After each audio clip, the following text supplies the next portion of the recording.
नमस्कार दोस्तों, मेरा नाम डॉक्टर नगेंद्र यादव है। आज का मेरा वीडियो का टॉपिक है बर्ड्स की ब्रीडिंग कराते हुए हमको किन चीज़ों की सावधानी रखनी चाहिए। देखिए, जब भी हम बर्ड्स की ब्रीडिंग के बारे में बात करते हैं तो हमारे मन में उम्मीद होती है कि जो हमने बर्ड्स रखे हैं, पेयरिंग रखे हैं, तो ऑटोमेटिक हम उनसे एक अच्छे रिजल्ट्स की उम्मीद करते हैं। लेकिन कई बार क्या ऐसा होता है कि हम कुछ ऐसी गलतियाँ कर जाते हैं जिसकी वजह से जो हमारा ब्रीडिंग का रिजल्ट्स है वो काफ़ी डिस्टर्ब हो जाता है, या जो आपने उम्मीद लगा रखी थी उस हिसाब से आपके बर्ड्स ब्रीड नहीं करते हैं। इसमें क्या क्या ऐसी गलतियां हम करते हैं कि बर्ड्स की ब्रीडिंग के पेयर सिलेक्शन के लिए, जो कि हमें नहीं करनी चाहिए। एक तो कोशिश ये करनी चाहिए कि हमेशा आपको ये नॉलेज होनी चाहिए कि आपने जो भी मेल और फीमेल दोनों का जो चयन किया है, हमेशा आउट ब्रीडिंग सोर्स होना चाहिए। आउट ब्रीडिंग सोर्स का मतलब ये होना चाहिए कि आपने जो बर्ड्स लिए वो सेम पेरेंट्स के बच्चे नहीं होने चाहिए। डिफरेंट पेरेंट्स से मेल लीजिए और उससे अलग स्टॉक से जो है फीमेल लीजिए।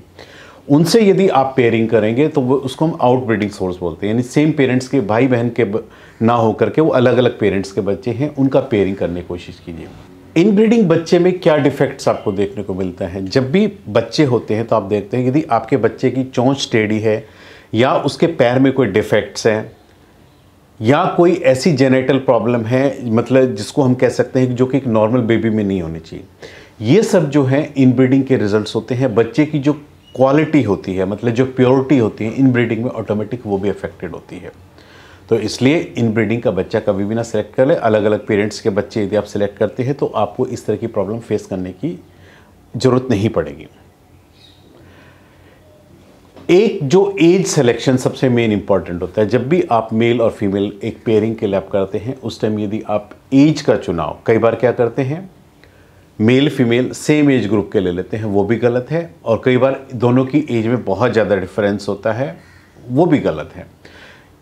उसमें आपको करना क्या चाहिए कि आपको एक क्राइटेरिया बना लेना चाहिए। छोटी एज में यदि आपका बर्ड्स पेयरिंग के आप ले जाते हो, बर्ड्स ब्रीड तो कर लेता है, लेकिन उसका जो साइड इफेक्ट बाद में देखने को मिलेगा, आपके जो बर्ड्स हैं वो एक अच्छे पेरेंट्स नहीं बनेंगे, यानी वो अंडे में से बच्चे निकलने के बाद अपने बच्चे की केयर नहीं कर पाएंगे, क्योंकि वो अर्ली छोटी एज में जो है पेरेंट्स बन गए हैं, उनको बच्चे पालने की समझ बिल्कुल भी नहीं होगी। इसलिए एक क्राइटेरिया फिक्स रखिए कि 12 से 15 महीने के बीच का ही आप बर्ड्स को सेलेक्ट कीजिए ब्रीडिंग के लिए, स्पेशली बजरीगर्स में, लव बर्ड्स में और कॉकटेल में। इससे छोटा एज ग्रुप का बर्ड्स आप सेलेक्ट मत कीजिए ब्रीडिंग के लिए।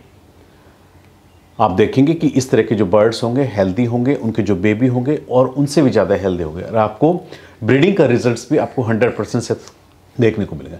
क्योंकि छोटी एज ग्रुप में कई बार क्या होता है, कई बार आपका मेल बेटिंग के तैयार होता है लेकिन फीमेल हीट में नहीं आती है, तो ऐसे में क्या है, आपका जो है टाइम भी वेस्ट होगा और आपका बर्ड्स ब्रीड भी नहीं करेगा, और आपका जो कीमती समय वो भी नष्ट हो जाएगा। इसलिए जो एज है एक बहुत ज़्यादा इंपॉर्टेंट फैक्टर होता है, जो कि आपको ध्यान रखना चाहिए कि किस एज ग्रुप का बर्ड्स आपने ब्रीडिंग के लिए सेलेक्ट किया है। दूसरा, आपको बर्ड्स की ब्रीडिंग की डाइट के बारे में भी बिल्कुल नॉलेज होनी चाहिए। यदि आप ब्रीडिंग के लिए बर्ड्स पाल रहे हो, स्पेशली आप ब्रीड कराना चाहते हो, तो उस टाइम में आपको जो है बर्ड्स की डाइट का विशेष ध्यान रखिए, क्योंकि कई बार यदि बर्ड्स की डाइट में कैल्शियम वगैरह की डेफिशिएंसी हो जाती है तो उसमें जो है बर्ड्स प्रॉपर एग ले नहीं करेगा, या एग का साइज इतना छोटा होगा, या अंडे के ऊपर जो छिलका होगा काफ़ी पतला होगा। इसलिए ब्रीडिंग के दौरान जो बर्ड्स की कैल्शियम रिक्वायरमेंट है 2 से 3 गुना बढ़ जाती है।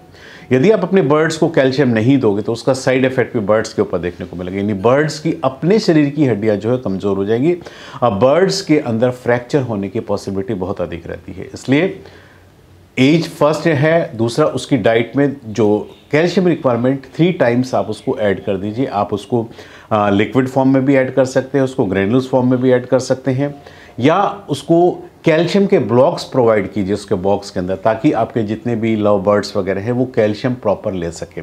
उससे जो क्या है, एग हेल्दी होगा, एग में से निकलने वाला बच्चा भी हेल्दी होगा और आपका ब्रीडिंग का रिजल्ट्स काफ़ी सक्सेसफुल होगा। यदि किसी कारणवश कैल्शियम की डेफिशिएंसी हो जाती है, उस टाइम में बर्ड्स में जो है एग बाइंडिंग एक बहुत कॉमन प्रॉब्लम होती है, जो कि आपको पता ही नहीं चलता कि कब आपके बर्ड्स के फर्स्ट टाइम जब एग ले करता है तो उसमें कब अंडा अटक जाएगा। आप सोचेंगे कि बर्ड्स एग क्यों नहीं दे रहा, लेकिन वो अंडा जो है अंदर अटक जाने की वजह से, पेन की वजह से आपको बर्ड्स में टेल बॉबिंग जैसे सिम्टम्स आपको देखने को मिलेंगे।